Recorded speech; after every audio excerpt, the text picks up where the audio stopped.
মাঠের লড়াইয়ে কেবল শারীরিক শক্তি শেষ কথা নয়, আসল খেলাটা শুরু হয় মাথায়।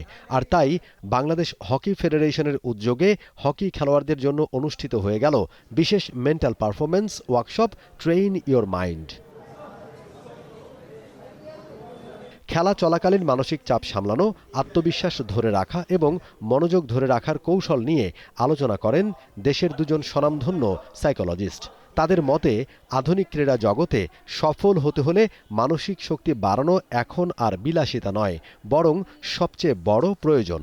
আমরা আজকে যেটা চেষ্টা করেছি মূলত যেহেতু এই প্লেয়াররা একটা টিমে কাজ করে, আমরা প্রথমত চেষ্টা করেছি ইন্ডিভিজুয়াল নিয়ে ছোটো ছোটো কিছু কাজ করার, যে ইন্ডিভিজুয়ালের কনফিডেন্স ডেভেলপমেন্টে টেকনিকগুলো কি, টুলসগুলো কি, সেগুলোকে তাদের মধ্যে আমরা একটু ডিসিমিনেট করার চেষ্টা করেছি যেন পরবর্তীতে সেগুলো তারা একটু প্র্যাকটিস করতে পারে। Then as a team player individual কী রোল প্লে করতে পারে টু বি কালেকটিভ আর কি, কালেকটিভ এফোর্টগুলোকে খুব ইফেক্টিভলি এনশিওর করার জন্য মাঠে ইনস্ট্যান্টলি ছোটো ছোটো কিছু ডিসিশন মেকিংয়ের জায়গা তৈরি হয় আর কি। সেই জায়গাগুলো তারা সেই ডিসিশনগুলোকে কীভাবে খুব ফ্রিকোয়েন্সির মধ্যে দিয়ে নিয়ে যেতে পারে এবং টিমকে কন্ট্রিবিউট করতে পারে, সেই জায়গাটা চেষ্টা করেছি। ওভারঅল টিম বিল্ডিংটাকে আমরা একটু স্ট্রেনথেন করার চেষ্টা করেছি, যে এই টিমকে আরও কত বেশি কালেকটিভ করা যায়। এই কয়েকটা জায়গা মূলত আমাদের আজকের জায়গা ছিল। একেএস অর্জন করলো গিনেস ওয়ার্ল্ড রেকর্ডস। একেএস মানসিক ব্যাপারটা এরকম, যেটা একটা মাসল ট্রেনিং এর মতো, যে ফিজিক্যালি যেমন তাদের অনেক কঠিন প্রশিক্ষণের ভেতর দিয়ে যেতে হয়, তেমনি কিছু মানসিক দক্ষতা সেগুলোও যদি তারা ঠিক ওইভাবে মাসল ট্রেনিং এর মতো করে প্র্যাকটিস করে, তখন যেটা হয় যে দুটার কম্বিনেশনে তারা অনেক ভালো পারফর্ম করতে পারে।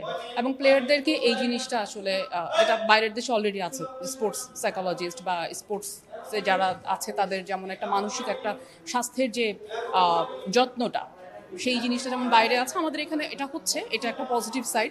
এই কর্মশালায় অংশ নেন এশিয়ান গেমসের ক্যাম্পে থাকা ৩৮ খেলোয়াড়। শুধু মাঠের পারফরমেন্সই নয়, নিজেদের মানসিক জড়তা কাটাতেও এই উদ্যোগ বড় ভূমিকা রাখবে বলে জানান তারা। এখন ওয়ার্ল্ডের যে ফার্স্ট টিমগুলো আছে তারা এগুলো নিয়ে কাজ করে। পার্সোনাল যারা ভালো প্লেয়ার, একদম টপ মানের প্লেয়ার যারা আছে, ফুটবলে বলেন, ক্রিকেটে বলেন, হকিতে বলেন, তারা নিজস্ব পেমেন্ট করে, নিজস্ব ফাইন্যান্স করে তারা এই ধরনের সেশন করে। বাট আমাদের এখানে এই সুযোগটা খুব কম। আর এটা হেল্পফুল হলো কারণ যে আমরা অনেকে আছে যে ম্যাচ নিয়ে কখনো হেরে গেলে কিভাবে ওখান থেকে বেরিয়ে আসতে হয়, আবার নেক্সট ম্যাচের জন্য কীভাবে প্রিপারেশন নিতে হয়, এই ধরনের কিন্তু মেন্টালি সেট আপ আমরা অনেক সময় করতে যাই, দেখা যায় আরেকটা ম্যাচ চলে আসে। তো এটা যদি এরকম কিছু একটা সেশন টুর্নামেন্টের মধ্যেও থাকে বা এটা যদি কন্টিনিউ করে, তাহলে আমরা নিজেদেরকে শুধরাই নিতে পারবো যে আসলে নিজেকে মেন্টালি কিভাবে ঠিক রাখা যায় এবং পরবর্তী ম্যাচের জন্য কিভাবে এটা মেনটেন করা যায়। এই সেশনগুলো আমার কাছে মনে হয় যে শুধু হকি প্লেয়ারদের জন্য না, মোটামুটি সব স্পোর্টসের জন্যই জরুরি।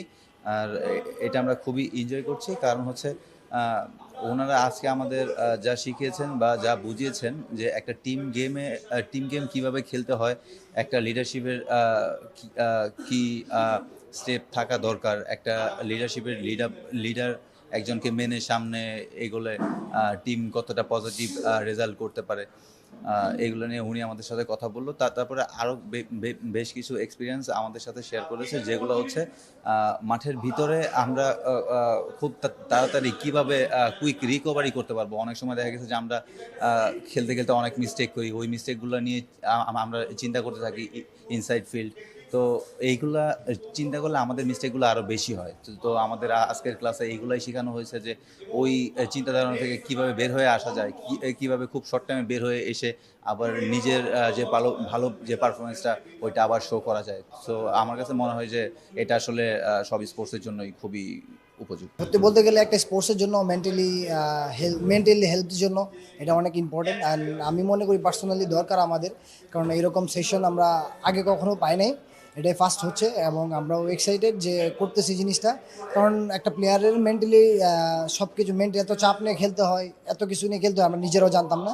বাট এই ক্লাস করার পর বা এই সেমিনার করার পর আমরা জানতে পারলাম। বাট দেখা যাচ্ছে যে দিন শেষে আমাদের মাথায় মস্তিষ্কে যেগুলো থটস থাকে এগুলো ইম্পর্টেন্ট, এগুলো জানা ইম্পর্টেন্ট, নিজেকে জানা ইম্পর্টেন্ট। মেন্টালি চাপটা কতটুকু আমরা নেই, কতটুকু নিতে পারি ম্যাচের মধ্যে, এটা ইম্পর্টেন্ট। অ্যান্ড সব কিছু মিলে এই সেমিনারটা আমাদের জন্য ইম্পর্টেন্ট ছিল।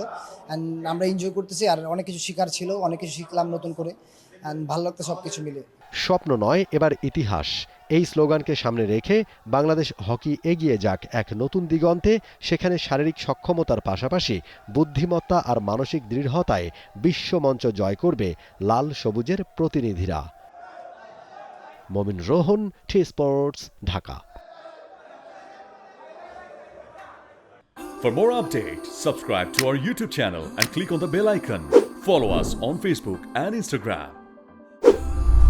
Download T-Sports app to enjoy exciting games and highlights. Visit tsports.com.